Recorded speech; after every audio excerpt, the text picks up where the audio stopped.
Welcome to the Coyote Creek Watershed Tour.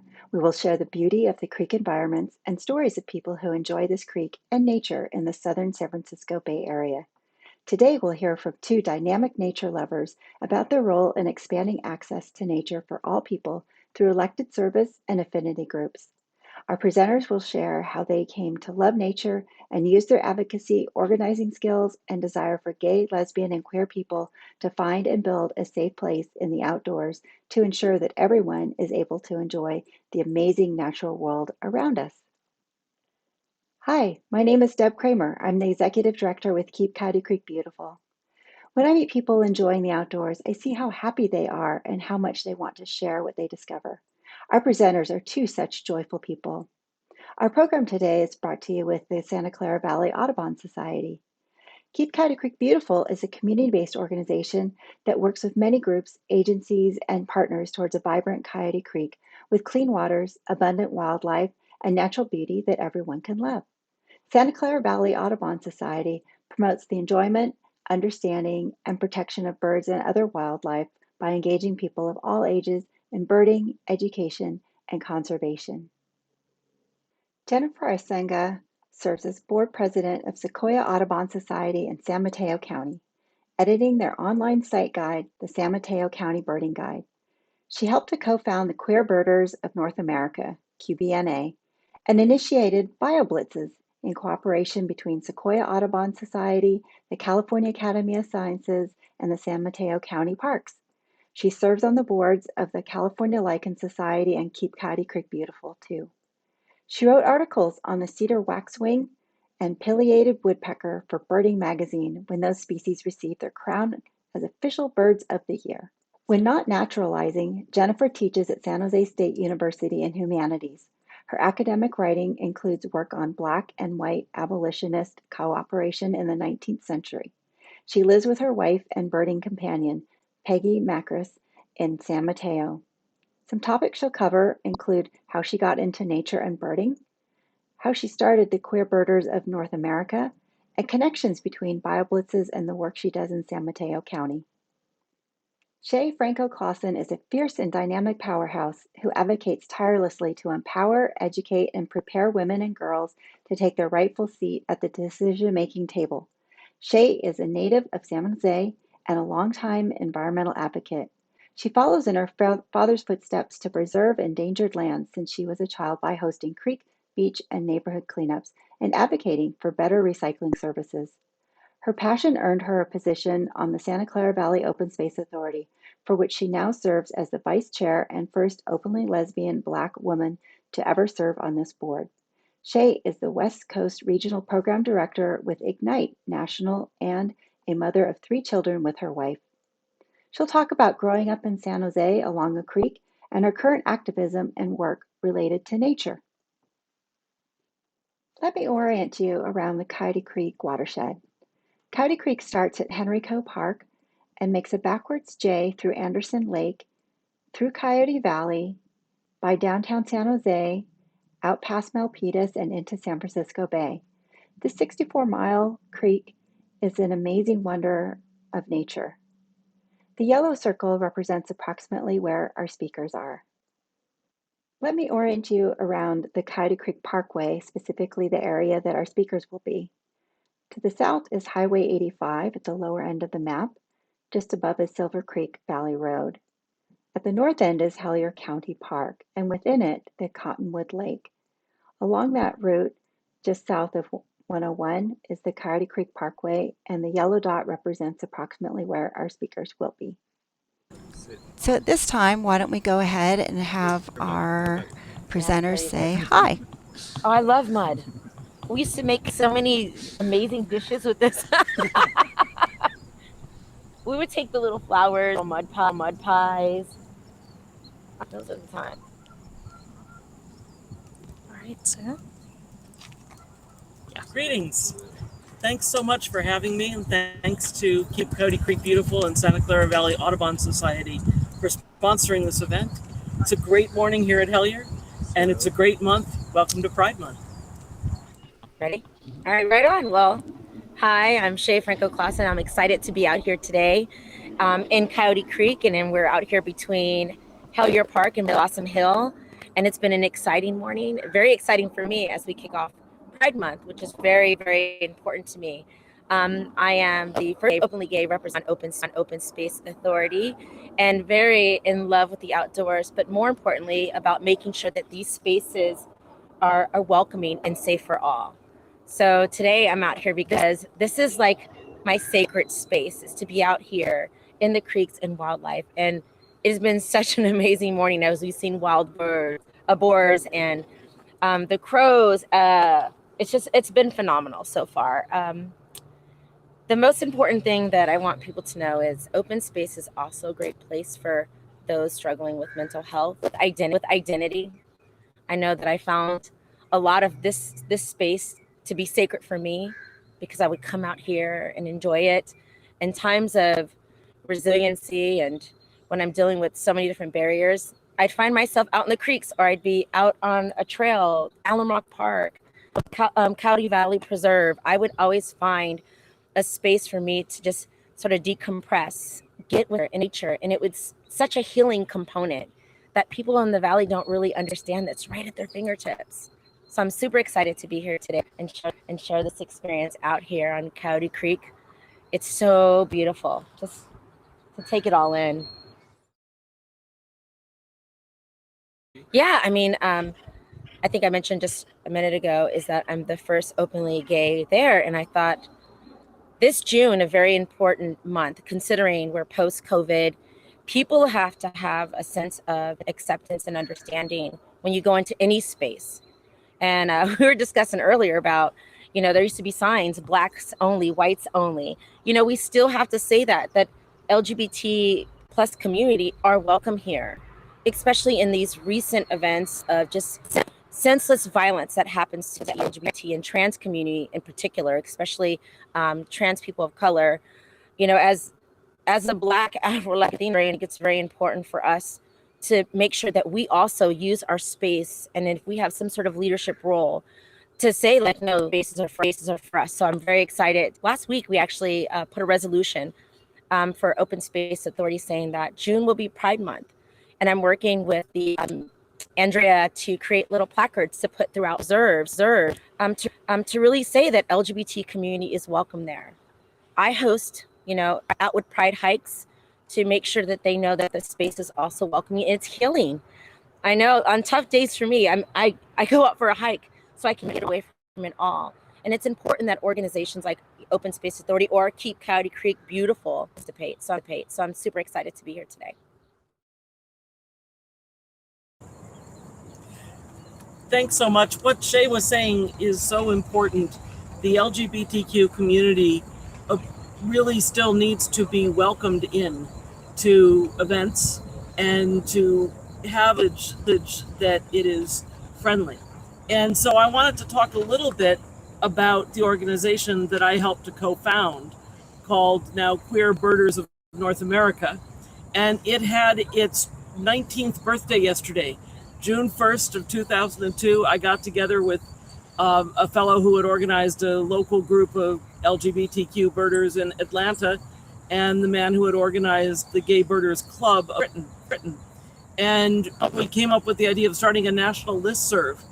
And I think it's important that this was a 21st century venture. We were taking advantage of the situation that we were living in, a culture that could network, and that we could network across borders and help each other. And this turned into an organization that has had 8 different trips with gay and lesbian and queer birders from all over the country and the world. People ask me sometimes, why did you need a separate organization? And I say, because we didn't feel safe in all situations, even outdoors. So Deb, if you have the slide there of the owls in Mexico, this would be an example. I love night birds, but I don't want to go out into a situation of looking for birds at night with people whose politics might make them violent towards me. And we've been hearing more from birders of color, the same thing, that there's areas they are afraid to bird in for fear of violence. So for us, having a queer birding group enabled us to network across the country, to be hospitable to each other, to welcome each other to different communities, and to feel safe when birding, and also not to have to edit oneself. To know one could use the proper pronouns, either to refer to yourself or to refer to your partner. And to know that you could do that without having to guard your language was major for us back in those early days of the 21st century. Now, of course, it's more of a network that we can openly embrace LGBTQ identity across the country. And I hope across the world. And indeed, our group traveled to Mexico, and Mexico has a very vibrant LGBTQ community, and we had guides who were from area and who were identifying. Here we have a mallard female. She's probably taking a break from raising a lot of chicks. They tend to have large broods of as many as 10 or even 12 young. We have a Canada goose halfway across. In fact, in the brief time that Carol and I have been here, we have detected 37 species of birds at Hellier Park. That's impressive. This is certainly not the most rural park in Santa Clara County, but the presence of the creek, and again, the importance of keeping Coyote Creek beautiful, the presence of the creek brings all kinds of life here, because that is a steady source of both running water, but also the insects that use that water, the plant community around it, which creates plant diversity here. So in the same way that human diversity is good for our human community, biological diversity is excellent for the health of this area. And so if we think about diversity as a positive benefit, and again, any of us who are trained to think at all scientifically through our schooling or through our profession, we should be able to make this message clear that diversity is our strength, and it is something that adds to the richness of what it means to be human and to be alive. I don't want to alarm the people at home, but I think we're getting visited by wild boar. Oh my goodness. So anyways, it's right over here.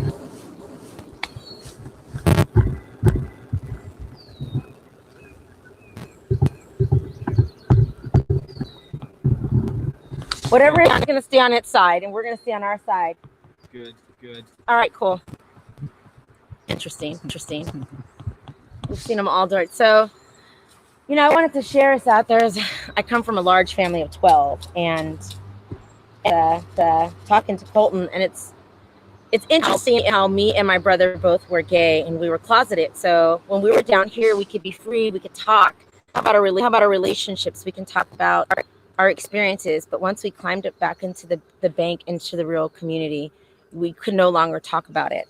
And interesting that, yeah, it's whatever it is moving, is that both me and my brother are huge environmentalist hikers, and we have traveled to hike and advocate for protecting natural spaces, our wildlife, our agriculture. Both of us, like deeply rooted in us, is because while we were still dealing with our identity, this was the place that we came, that we were so free.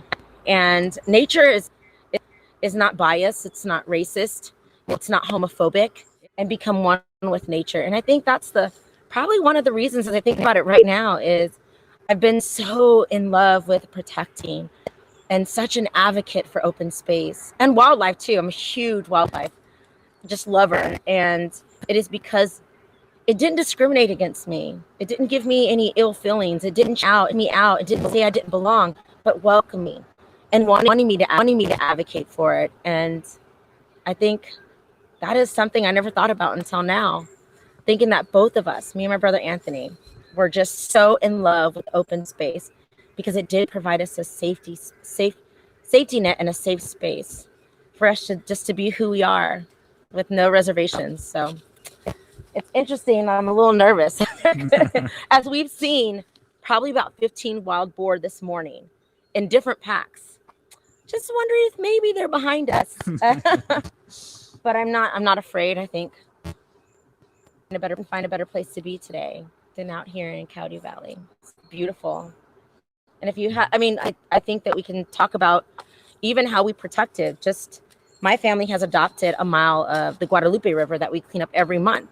We want to keep our watersheds as beautiful it is out here, from debris and, we find a lot of toxic things and furnitures and dumping. So I think that's another thing that pushes me to always come out here and clean, like keep Coyote Creek beautiful, partnering to make sure that all of our watersheds are clean from debris. So our wildlife can live out here in toxic and cluttered and polluted environment. So yeah, we clean ours up every month. It's the third Saturday of the month, and we are between and Branham. Each way we clean both sides, going down to Old Almaden, all the way down to Branham Ave. We provide breakfast, lunch, but we're also on the unhoused. So we work with the communities to make sure that we're all safe. And I think that's a good part of giving back. We've been doing it for over 5 years. Before we did beach cleanups and neighborhood cleanups, just to remove any debris or garbage from our communities. This is also a space that we want to protect. Two things. I like to take a lot of people on their first hike to Coyote Valley Preserve. I think it's like a moderate space, but it has bathrooms and picnic benches in the front and throughout the hike. It's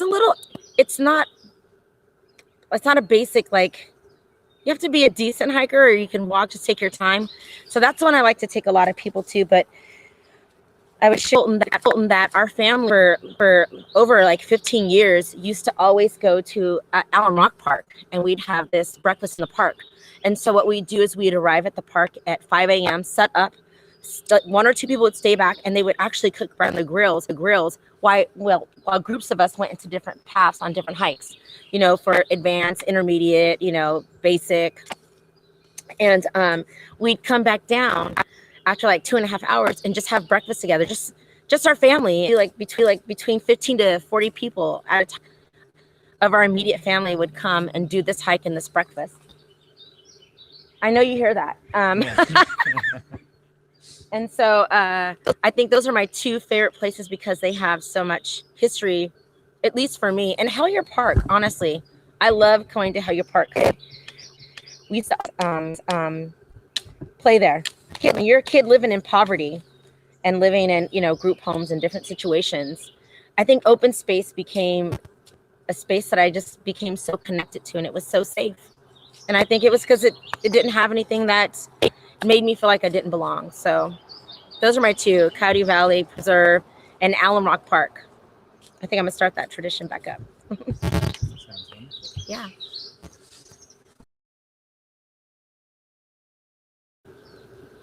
Dope.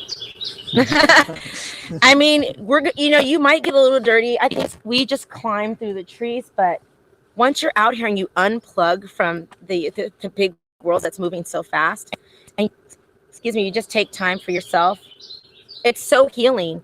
And there's a lot of spaces where we pulled up and we right here, on a small little path right into it.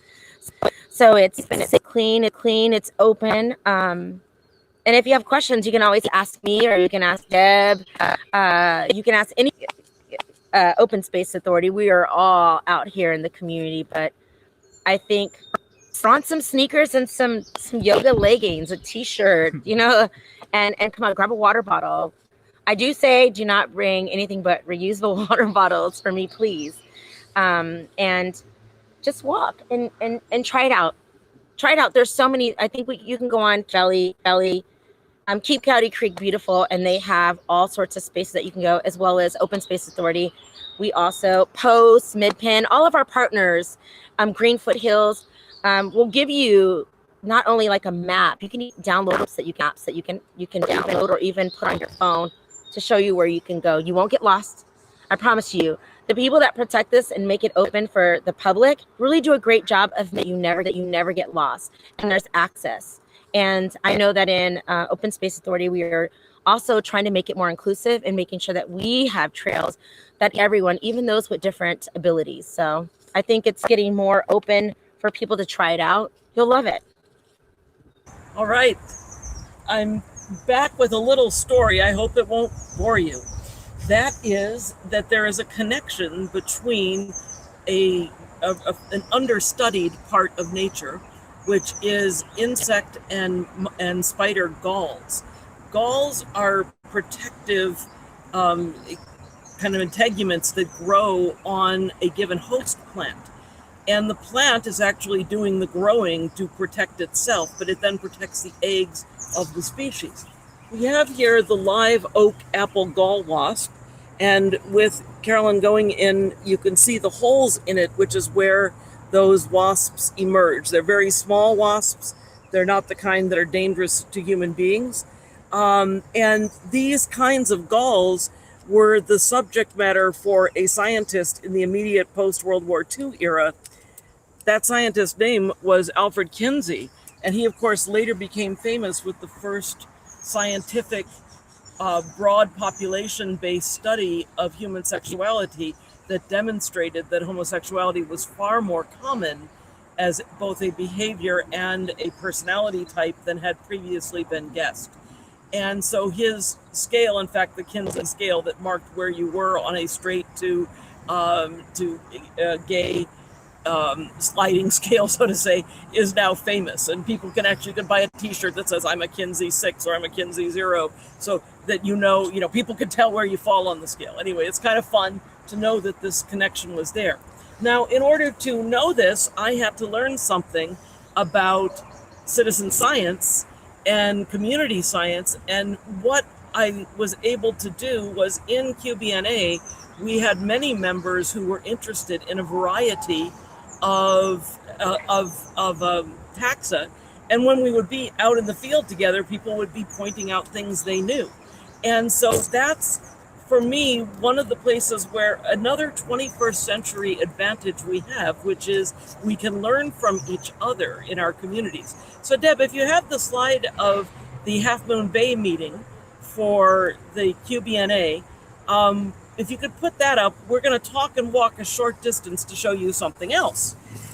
This was a time when I didn't know about things like galls. I didn't know about things like lichens. And in order to learn these things, I had to not just hear about them, but touch base with somebody else who cared about them and see their passion. And when we can touch our passions to each other, then the sparks start to move. And it's interesting. I don't know of any relationships that have come out of QBNA in terms of marriages or long-term relationships of that sort, but I know of countless friendships and countless sparking incidents like this where we were able to share what we were doing. So in that QBNA pictures from Half Moon Bay, you can see us out doing sea watches from beautiful Pigeon Point in San Mateo County. And then you can see my friend Malcolm Hodges, who was one of the co-founders of QBNA, and he is one of the finest lichenologists in the Southeast in the United States. And so he's the one who told me and taught me about lichens. So we're going to walk a little bit faster to get to a tree and take a look at a close-up of a lichen. Now, all of these things I record, of course, on iNaturalist. I'm also keeping an eBird list for the day. So on iNaturalist, I took a picture of the California ground squirrels, a picture of some insects, a picture of that gall. And all of this will go into a shared database that will be accessible to both scientists and just regular folks like me to learn from. So when we came over to this tree, we could see that there are some lichens on it. And I'm going to ask Carolyn again to pull in close here. This is a beautiful sunburst lichen. The circular things, apothecia, are part of how it reproduces. This is not a plant.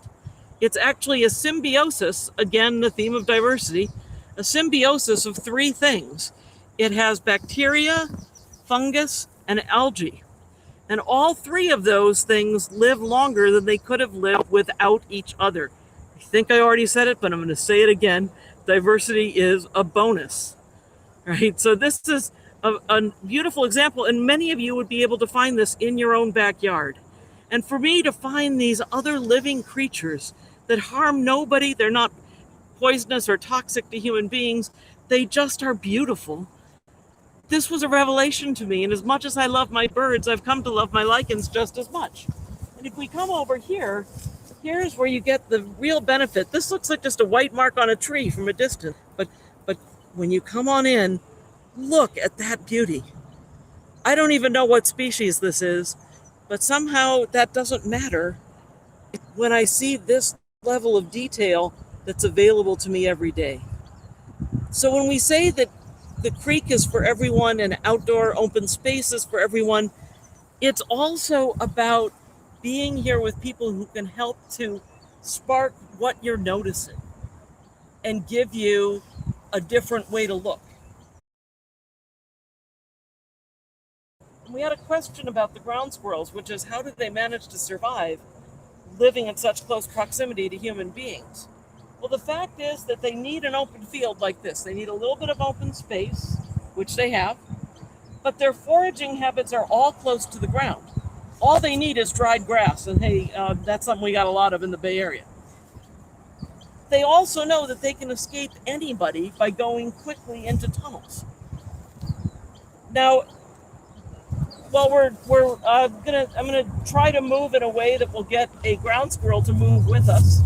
So, we see there's a fence lizard on top of this rock. Oh, down he went. Okay. So, trying to see if we can get one of our ground squirrels to move. A minute ago, they were all moving. There goes one. We've seen a lot of babies out here this morning. We can see more that way. Now, Deb, if you have the slide there that shows the squirrel and ash, that would be great. So I can talk a little bit more about diversity. The squirrel in that picture is one we don't have, which is a deep disappointment to me. It's called Abert's squirrel, and it has these horns that are just amazing and that have tufts on top of them like a bobcat. It is really the most interesting looking squirrel in North America, in my opinion. That picture was taken by one of the guides we had for QBNA. That's Angel Abreu, who is of Cuban-American ancestry, lives in Miami, and he and his wife run a tour company there and just had their first baby. So Angel was out to help with the QBNA thing because he's a straight ally, and we have been so aided by straight allies. The shirt I'm wearing was produced by the Black Swamp Observatory, which is the organization run by Ken and Kimberly Kaufman in Ohio. And they have been, Ken Kaufman is one of the preeminent birders in the country, but they have been supportive of diversity in the birding community. The person below is Ash Corbet. They were another one of our guides at that Albuquerque QBNA trip. And Ash is now working at Black Swamp Observatory, and they are a bird bander and bird scientist, as well as a proponent for trans inclusion in our communities. So again, I've been helped so much when I'm out with Ash to see what they see, to see the things that they find interesting in nature. And I know that they have appreciated the fact that I introduced them to iNaturalist. And with the same thing with Angel's wife Muriel is more interested in the butterflies and the dragonflies, and so she really appreciated having a venue to put those things in too. So the way in which we can build on each other's diversity is, I think, a major theme here. Yeah. Hey. So we're down here. We're actually back up on the path, and so those people. The question was earlier. What do you tell those people who may not have come to open space or wondering, what it's like talk about barriers. I mean, look at this. It's gorgeous. You have all these paths where people can be on bikes. Even wheelchairs can come out here and then still enjoy this open space. Throughout this path, you'll find benches and garbage because we don't like litter bugs. We want you to keep the space clean. But easy access. We've seen a lot of bikers. People run this path. And every person that we spoke to understood the importance of protecting it. So I think when it comes to people that come out here to enjoy it, who want to make sure that we preserve it, there's people like me that also want to protect it with legislation, with many of the groups that are involved today, especially with Keep Coyote Creek Beautiful, is we also advocate for laws to make sure that we don't build on it and that we protect it, so we have this natural space that is sort of the lifeline to our society, and people don't use it. And so with that is follow us also when it's time to advocate to protect this. Many of you people that come out here every day to run it, bring your kids out here to enjoy it, to get away from that. We want you to also join us when it comes to protecting it. Legislation is put forward to make sure that we are not building on this sacred land, this open space. Like a lot of communities don't have zero access to this. So let's preserve it so when they come to visit it. And you can work with agencies like OSA, Green Foothills, Post, all of us, we all come together when it's time to protect it. And that's the thing is, when you look at open space, look, there's people coming right now. Let me get out the way. Letting these people go, hi, good morning. Letting them know too is like, how do we get them as champions of environment, ambassadors of protecting? There's so many ways involved with the work that we do. Trust me, we're going to let you know when it's time to advocate. You come to do some hikes with us, or you come out here to do creek cleaning, and even in our parks, like we all work together to make sure that we leave this available for people to come out here and enjoy it. And there's not a lot of valleys like this valley. I'll tell you, I've lived in a lot of places when I've left San Jose and left this and people want to have this where they are, and they don't have access to creeks, letting their kids play in the creeks or hike up in those hills, or in Coyote Valley. They don't have it. And so we're really lucky to live here and have this right outside our door. We can walk to a path, come right out here, or you can drive right up to, what is this, embedded at the Silver Creek Sports Complex. You can park right at the end of it and just walk out here and get away for the day. I'm telling you, it works for your mental health, and a lot of people are struggling with right now. But I think I love open space because, one, it helps me deal with the struggles that I'm dealing with all the time. Sometimes I need to cut out the noise, and that's all you hear is birds. You hear nature. Facebook or Twitter. You don't hear cable TV or Netflix. It is you in nature with your own thoughts. Just to take time to think without all this noise. It's a natural healer. And I think that's why I joined you all today, is to let even people in my community know that may come out to do a hike with me, or may have not come out to do creek cleanup because they don't know how important it is. But without nature, we have nothing. This is a lifeline for us to live in our communities. We need the squirrels. We need the wild birds. We need all this open space to keep us going. So I'm just super honored, Deb, that you always give me this space as a Black woman. Not too many people of color in open space. Welcome, everyone. You can come here. It's welcoming to all of us. But to always provide me with this space to speak truth to power, really, really talk about the things that I do, how it intersects with open space and my love for open space. Thank you, sis, for always making sure that I'm included, especially during Pride Month. Which one was that? Oh, we did a hike down in Coyote Valley, and it was more so about people have to come up with these resolutions that's what we've been told. But instead, do you want me to stand over here? Okay. But instead, when you go out to do your hikes, I mean, you can make change every day. You don't have to wait for January 1 to do these hikes. So bringing people out to open space to really talk about what they want to do differently. not just a what do you want to do differently? Do you want to live healthier? Do you want to go back to school? You know, do you want to teach your kids something? Are you going through a relationship? Whatever it is, just to come out and just make change, not write a contract that you're not going to be able to fulfill. But instead of being patient with oneself, but when you're eyed and there's not a lot of time to really think that through, and it gives you some clarity. And I did 4 hikes actually, and I just took random groups of people. I didn't publicize it because some people don't want to be on social media, and I respect that. And so just an opportunity for people to get outside and just have some time for themselves and create change. I'm not on a diet. I'm on a healthy life journey. Eating smarter, making sure that I'm out and taking hikes once or twice a week, sometimes 2 times a week. But to say that I want to just be here, and I didn't make this diet contract with myself, like I'm going to lose this many pounds. And that was my New Year's resolution, is to live and be healthy and open spaces apart. Yes. All right. Wonderful. All right. So I was saying that we have here our friend who I have named Gaydar. It's kind of a pun on Goose and Gander. So Gaydar is here because Gaydar walked right over to us. I don't know what Gaydar's gender ID is, so we're going to just leave it at them for now. And I must have made a mistake because Gaydar is leaving now. But this is, of course, one of the birds you're going to see when you come to Hellier Park is the coyote, is the Canada goose at any time of year. And it turns out that there is a migratory Canada goose subspecies and one that stays here now.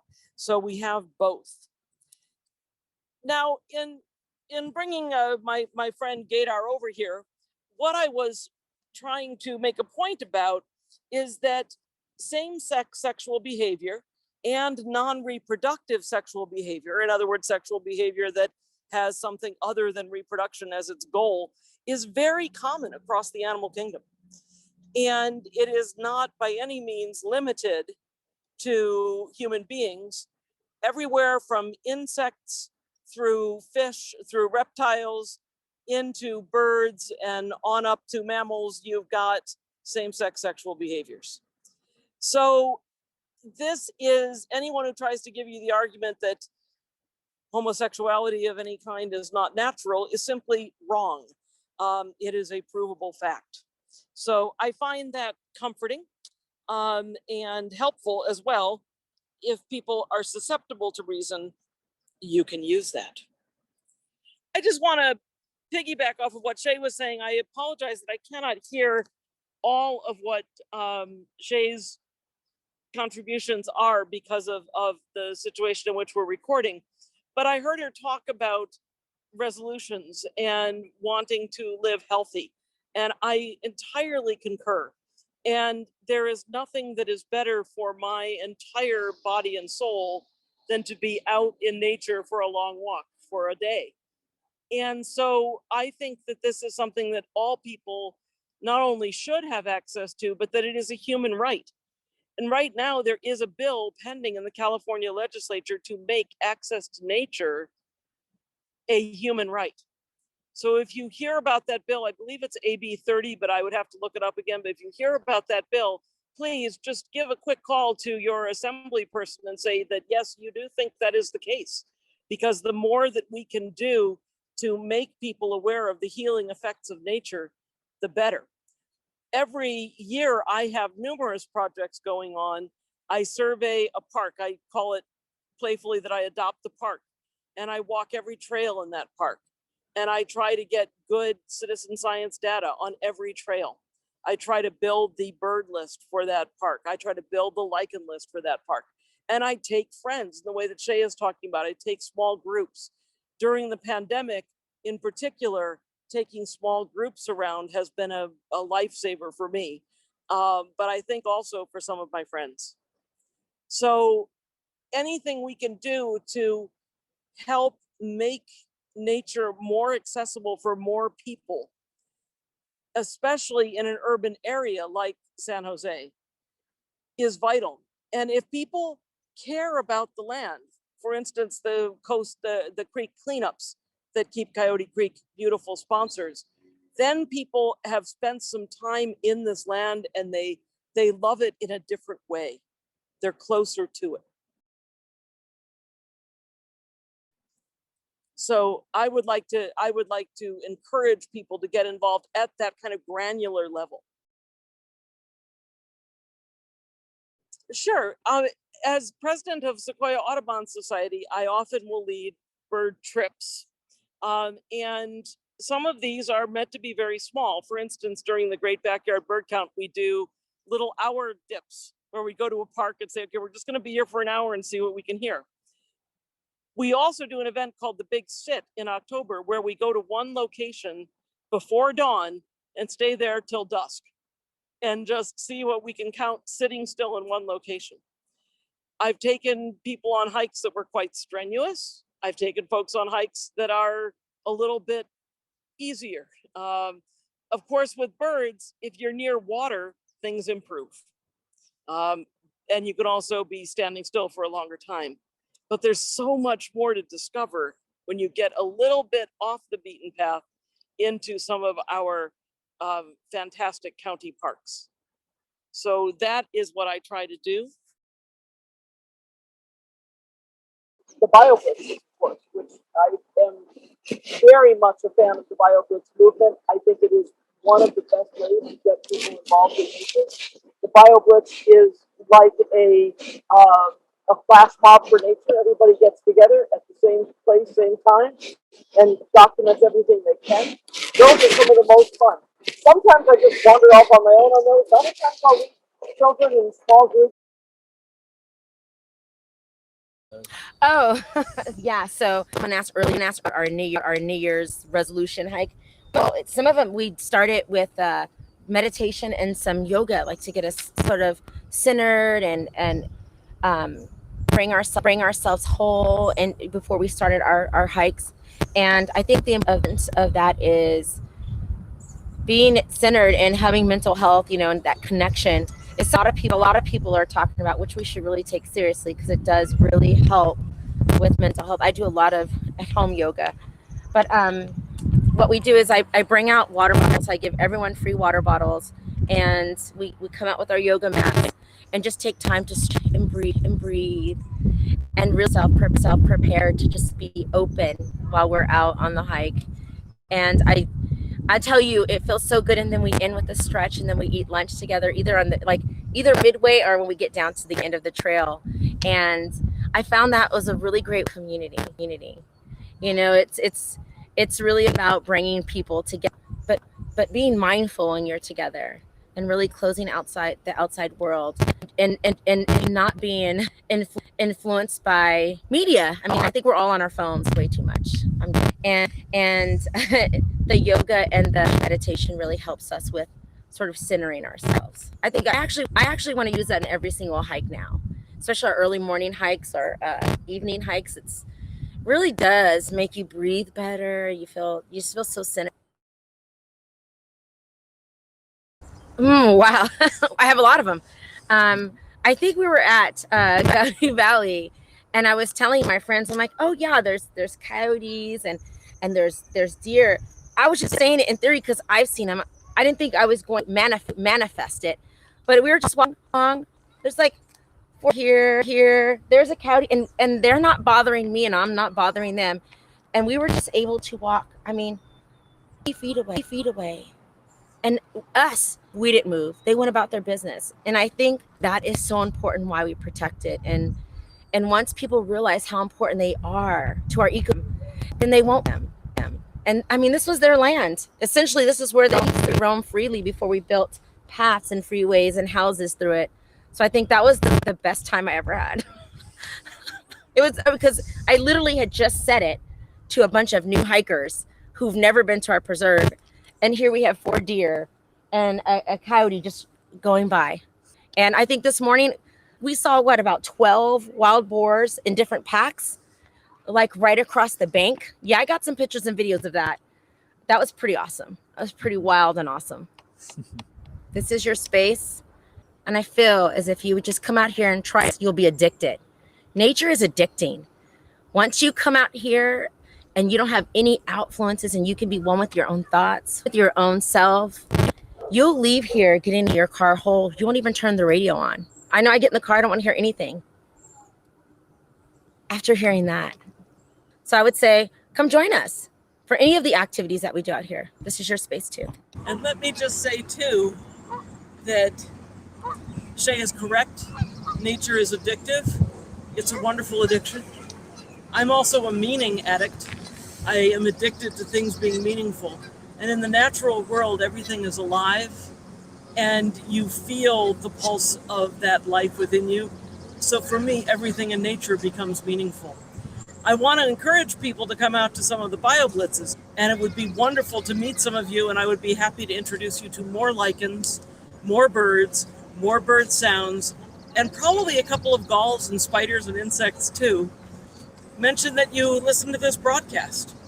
Thanks for having us and for giving this opportunity to broadcast about the joys to be found out of doors.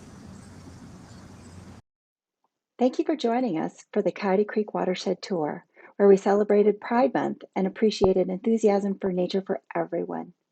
Please thank our presenters, Shay Franco-Clausen with the Santa Clara Valley Open Space Authority and her videographer, Coulter Cook. Also, Jennifer Rycenga with the Audubon Society and her videographer, Carolyn Knight. You can find previous videos of our tours on the Keep Coyote Creek Beautiful YouTube channel. Thank you for joining us.